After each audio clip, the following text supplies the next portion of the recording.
Hey guys, great to be live with you again. Well, this week was a huge week for Trump, even though he's not running in 2022. Politico reports 22 Trump endorsed candidates just won their primaries this week. So we're going to jump into that. I'm going to bring Alex Bruesewitz in live. He is a political strategist who works directly with some of these candidates. We're going to talk about what this means for 2022 and even 2024 as Biden is seeing record low approval ratings, and more members of Congress are announcing retirement. We're going to talk about our political future in the United States.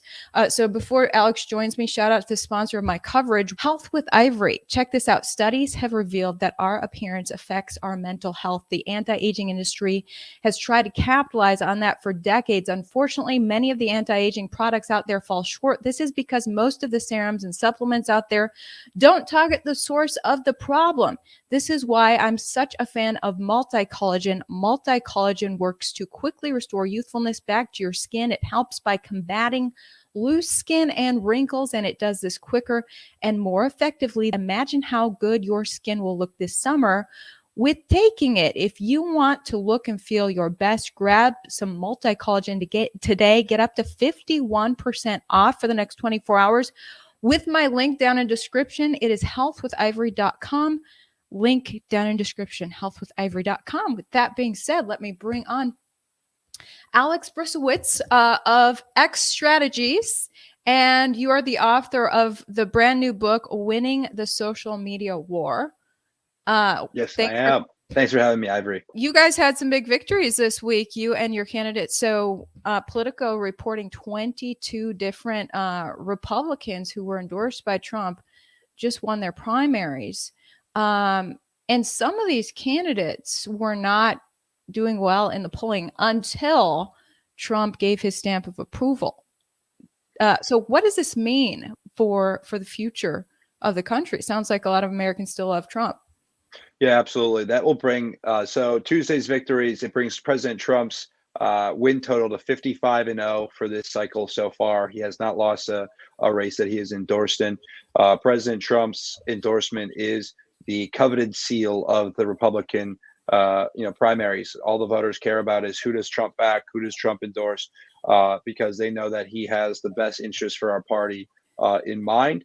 And so they kind of want him to put his blessing on a candidate, and then they go rally around him. You saw that in the Ohio Senate race specifically. A lot of people just didn't know who they wanted to support. Everybody, there's three or four people neck and neck in the polls, and then President Trump gives J.D. Vance his blessing because he was the most impressive out of the group, and then he wins by almost 10 votes or 10%. And so President Trump's endorsement is the most important endorsement in modern political history. You've never seen a president or a former president have this type of power over the party. If you look at what Obama did when he was president, he lost a ton of seats. And so a lot of people shied away from the Obama endorsement. And nobody wants Joe Biden's endorsement. There was a CNN interview recently with Tim Ryan, and the interviewer was like, well, now that you won, are you going to welcome Joe Biden's endorsement? And he said, well, I welcome everybody's support. And so, yeah, it's not looking good for Sleepy Joe. Yeah, I'm just seeing the 538 polling. Joe Biden's now the least popular president, net approval at this point in office of any president going back to Truman, 1945, according to 538 combined poll tracker. Yeah, not good. People don't like him. Imagine that. People don't like having soaring inflation or high gas prices or no border security or chaos in foreign nations that are directly impacting our country. And then not so directly impacting our country. He just hasn't done a single thing that's been good. And now he has a disinformation board. That's what he's wasting his time on now. And then today they just created the environmental justice branch of the Justice Department. And so it's a total joke. This regime is a joke, and every American is fed up with it. Yeah, so DHS Secretary Alejandro Mayorkas testified before the Senate yesterday, and he got grilled and called out by senators in regards to this new disinformation governance board, which is freaking a lot of Americans out. And I think this ties into your new book. So I want to play a soundbite from Rand Paul laying into the DHS secretary who's heading up this board. Here it is from yesterday. Think of all the debates and disputes we've had over the last 50 years in our country. We work them out by debating them. We don't work them out by the government being the arbiter. I don't want you guardrails. I want you to have nothing to do with speech. You think we can't determine, speech by traffickers is disinformation? You think the American people are so stupid they need you to tell them what the truth is? You can't even admit what the truth is with the Steele dossier. I don't trust government to figure out what the truth is.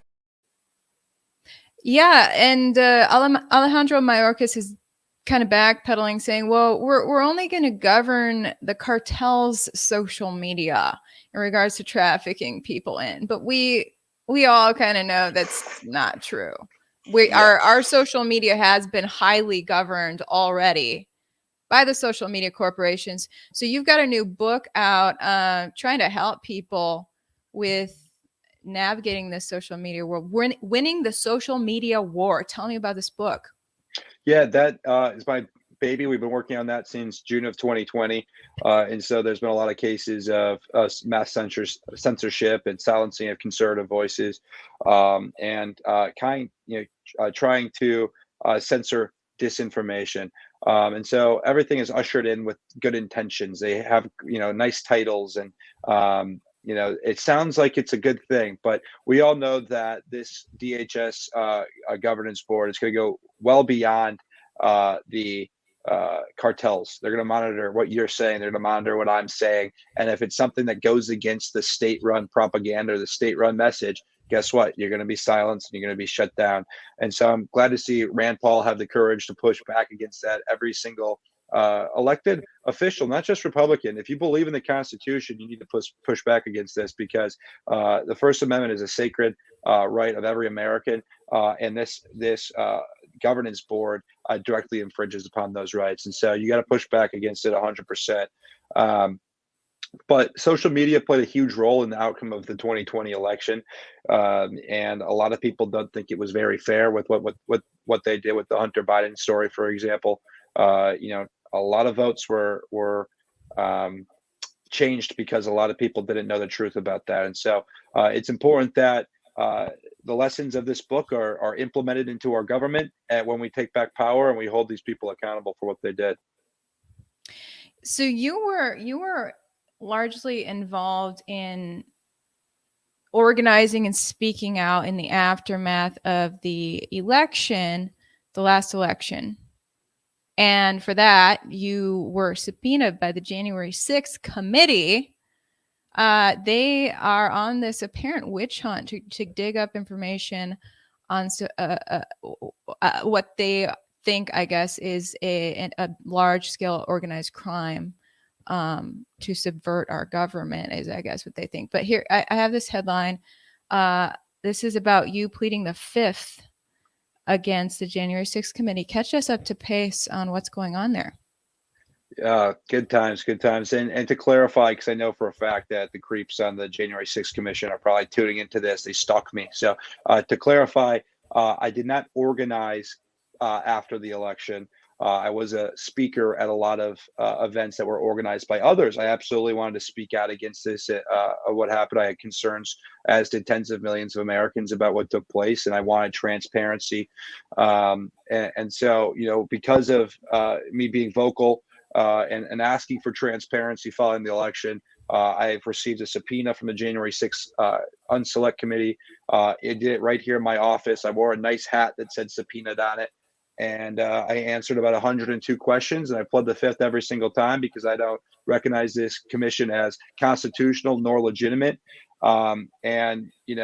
Especially in a closed door hearing with a bunch of people who can just twist your words. I can't talk to these people because they're actively trying to get me. I've been attacked on Twitter by a couple of the members on this commission. And so why would I go in there to operate, thinking they're operating in good faith? They're not. And so if this was a public testimony, I would 100% walk in there happy as can be and testify in front of the world during their public show trials but they don't want to invite me to the public show trials. So they made me spend tens of thousands of dollars on legal fees just to bully me behind closed doors. So, if you know anybody over there, please call them and say, hey, let Alex do the public show trials because that'd be fun. But they don't want me to. Yeah, you would think they would want all the public to know in real time what they're discovering, right? Why make it a secret testimony? Yeah, it's all in closed doors. It's in Adam Kinzinger and Adam Schiff's basement, and they got a lot of weird things in that basement. They're weird people, but they don't want to get to the truth about what January 6th, what really happened. If they wanted to get to the truth, then they would be working with great journalists like Julie Kelly or Darren Beattie, who have discovered the possible federal agent involvement. They wouldn't have been so quick to defend Ray Epps when everybody was like, "Who's this Ray Epps character?" And what was his involvement on January 6th? He's on camera telling people to do bad things. And then Adam Kinzinger quickly tweets out, Ray Epps is innocent man. And so now everybody, including me, is confused about what kind of relationship Adam Kinzinger has with Ray Epps. Are they dating? Nobody knows. And so I just want to get to the truth about that. And they didn't even let me ask any questions during the deposition either. So, it's a sham. The commission sucks and the people can go to hell. Yeah, what do you think? Because Adam Kinzinger is a Republican, and he's on a witch hunt against his fellow Republicans who voted for the Republican candidate and who were witnessing evidence come through their media outlets, then swiftly get censored, right? Mm-hmm. All kinds of evidence that made us draw big question marks about the election was coming to us and then swiftly getting censored. But what do you think about some of these Republicans who hate Republicans? Yeah, it's baffling and it's disappointing because a lot of them occupy really strong conservative seats. I call them rhinos, red seat rhinos. And they when they first get elected, they're like, I'm with you 100%. They say all the right things. They get elected. They get to Washington. And then they stab them in the back every chance that they get. But the voters are waking up after the 2020 election. The voters have recognized who's on our side and who's not. And you're seeing a lot of these people like Adam Kinzinger run for the high hills because they know that they can't win again because the American people have their number. And so, Adam Kinzinger quit. He's not seeking re-election. He blames redistricting. But in a wave year like this, that district's a really razor thin margin, and Republicans can win D plus up to 10 seats with how bad this current occupant of the White House is. And so Adam Kinzinger quit because he knows that he can't win a Republican primary again. You're seeing Anthony Gonzalez quit in Ohio. He's being replaced by Max Miller. Jamie Herrera Butler is on the run in Washington State. Fred Upton, all these people that voted to impeach President Trump, they're quitting or they're getting beat. And so there's no room for people who are not with the Republican agenda while calling themselves Republicans. Yeah, here's Axios reporting on all the people who are quitting their positions in the House. It's actually over 30 Democrats who are Democrats on the top, Republicans on the bottom. Mostly Democrats who are retiring, either seeking other office or just completely retiring. But it's interesting. So we're basically saying if Trump gives this stamp of approval, that person's pretty much golden until they reach the election against a Democrat. Now, will the Republican beat the Democrat? As unpopular as Democrats are becoming this year, a lot of Republicans still have a lot of doubts on whether a Republican can beat a Democrat based on the 2020 election and immense censorship of what happened in that election. If we can't even talk about what happened in that election, can we trust the 2022 election? Answer, no, we can't, right? In fact, there's a big film about that this week. Yeah, and that got censored too. The 2000 Mules movie, it got censored on Twitter yesterday when Dinesh was trying to advertise it. And a lot of Americans and a lot of Republicans rightfully are concerned that their vote might not count, that their voice might not matter. But my message to them is please come out in overwhelming numbers. We have to have enthusiasm. If you get a good Trump endorsed America First candidate in your race that's running in your seat, you need to get out there and vote for them. If they're a rhino, well, I'm not going to be like, go vote for them, because if you have distrust in the election and you're uninspired by your candidate, okay, then I can't really give you a message on that. But most of the Republicans that are running, they are with us 100%, especially if they're endorsed by President Trump. And so just come out in overwhelming numbers, and hopefully there's too much for them to overcome on the Democrats' end. But I totally understand why so many Republicans have concerns about their vote. But we need to have the courage and at least have a chance. And so you have to show up and you have to vote. I've heard some Republicans criticize Trump's endorsements and that he's being too reckless with endorsing candidates. He has endorsed some candidates who have criticized him, and people ask why he's doing that. I mean, can we? I guess your candidate in Ohio has a history of criticizing Trump, right? So, yeah, well, we did not work directly with JD Vance. Okay. But we did support him the second, early on, and then we supported him, especially after he got the support of President Trump. But I've had the chance to get to know JD on a personal level, and I know that he knows that his vote in 2016 was foolish. But unlike a lot of folks who were with Trump in 2016 and then move against him after 4 great years in the White House and who are no longer with him, JD was smart enough to recognize how great he was for our country, and he recognized that early on, and he became a Trump supporter early on. And so, and then if you stack him up against the other candidates that were running, they all had history of being critical of Trump because most of them are career politicians. And so, JD was the right choice in that race. And I it's okay. It's not like you can't criticize Trump, right? It's a freedom of speech. However, President Trump is taking the endorsement process very seriously. He is endorsing, after a lot of vetting. And there was a Politico article that came out not too long ago about how President Trump just doesn't know who to trust when it comes to endorsements, because, every candidate in the world knows how important Trump's endorsement is. So hundreds and hundreds and hundreds of candidates are trying to get in front of President Trump. It's like, I don't know. And so he's doing the best that he can with the vetting of the process. And if they let him down, well, you don't want to get on Trump's bad side, because Nancy Mace is a prime example of somebody who had Trump support in the general election, or in the primary, and then the general election. She won.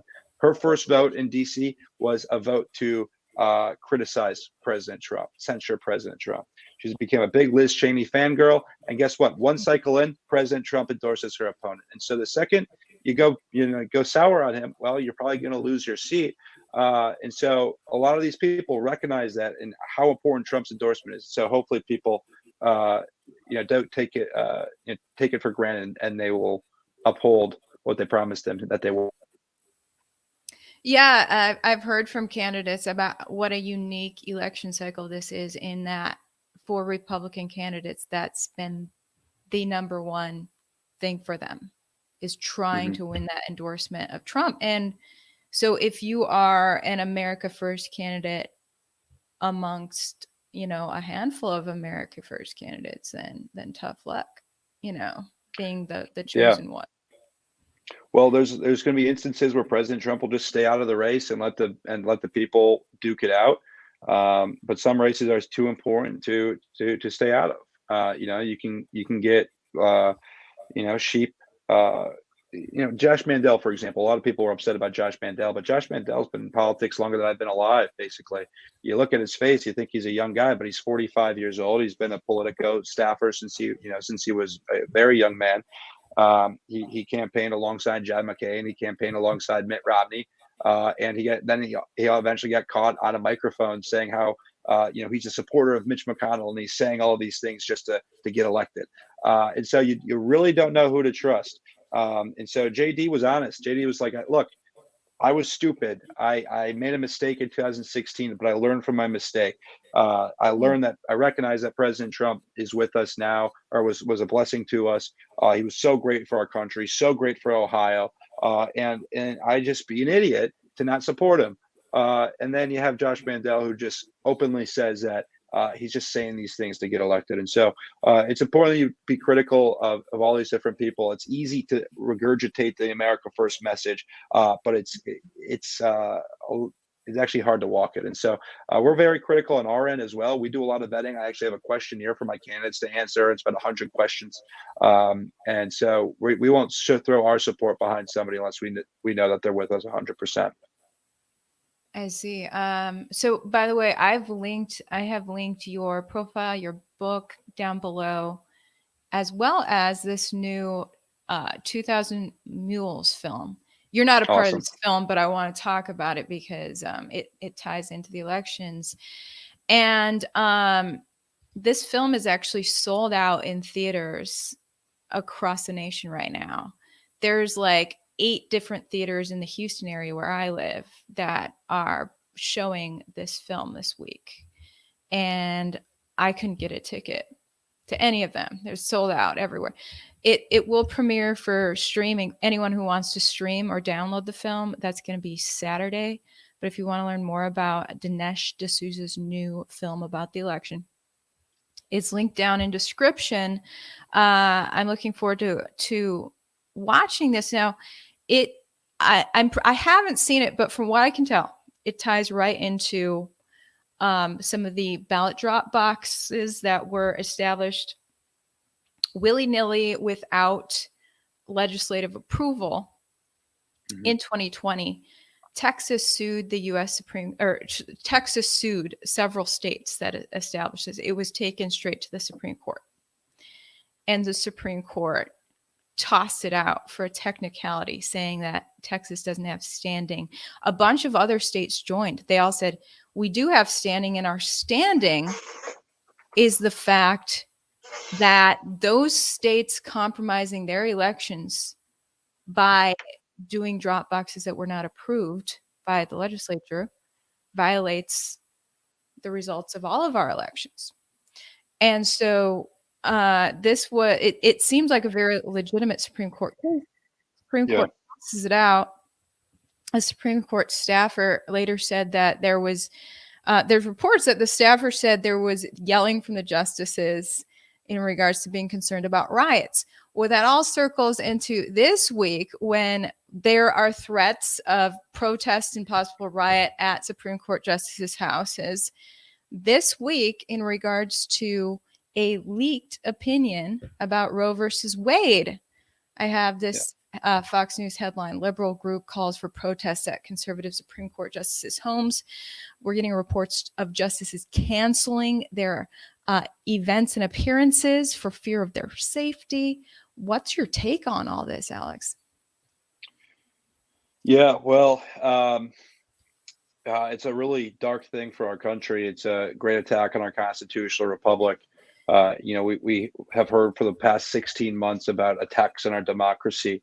We don't have a democracy, but we have a constitutional republic. Just for the sake of this, I'll play with their words. So we've heard for 16 months about the attacks on our democracy. And this is the greatest attack on our democracy, leaking something. It's never happened in our country before, leaking something from our most sacred courts just to incite the mob, to intimidate justices. There's a word for this. It's called inciting an insurrection. Whoever leaked this is trying to incite an insurrection against SCOTUS. They're trying to obstruct a government proceeding. And you have dumbasses, sorry for swearing, but like Adam Schiff saying that I don't care who leaked this. It doesn't matter. It does matter who leaked this. What they're doing is they're trying to intimidate the justices, shake them down so they walk back on their decision. They need to be brought to justice immediately. They need to be punished to the fullest extent of the law. And we can never normalize this type of leak or this type of behavior. And so you have to make an example out of this person. If this continues to happen in our courts, you can never have trust in the courts again. And so, back to your point about the election, the justices clearly had that brief, that case that Texas brought forward. Most of the justices know that the election was unconstitutional, but they didn't have the courage to do the right thing. And so we have the same justices right now that were there on January the 6th when they refused to do what was right. hopefully they stay strong and they follow through with their decision on this. Yeah, I was gonna ask, because a lot of people felt that it was cowardice what the justices did back in December 2020, throwing out that case. So I guess we shall see whether these justices stand firm in what their decision will be on Roe versus Wade. But this just reminds me of America in the 1770s. America got to the point, their relationship with the British was such that they were no longer being, the British court system wasn't representing them. Nothing was representing the people anymore. And I keep hearing from my viewers now, taxation without representation in regards to everything Biden's doing, whether it be sending, loads of money to Ukraine, or, trying to appropriate $22 billion more dollars for the needle. And and people are like, we don't want more money for the needle. We're done with that. So taxation without representation. Now there's an attack on our court system. We don't want another 1776, right, guys? What do you think about this unprecedented time in our history, Alex? Well, I think that it's gonna be talked about a lot in the history books many years from now. It's a challenging time, but America is the greatest country, I believe, the greatest country in the history of the world, and I believe in the American people, and I believe that we will get through it. And I also believe that things needed to get worse before they can get better. Americans needed to wake up, recognize what was actually at risk, stop believing the lies that were told for 4 years about President Trump, and everything that they accused President Trump of doing for 4 years. The Biden, regime is doing it right now. The Biden family is the most corrupt family to ever occupy the Oval Office. The policies that Joe Biden is issuing, and the Democrat Congress are doing, they're a direct threat on everything that we stand for as a country. Meanwhile, they said that Donald Trump was a threat on our country. And so the American people are waking up, and I have faith in the American people. But we need to hold our elected officials accountable, because I hear it all the time. They don't feel represented. And so there's a lot of folks that run around and get on TV and they use the word congressman, but that is not their real title. Their real title is representative. And so if they're not your representative, they're not representing you, you need to get them the hell out of office. And so, the American people have a lot of power, and there's a lot more of us than there are them.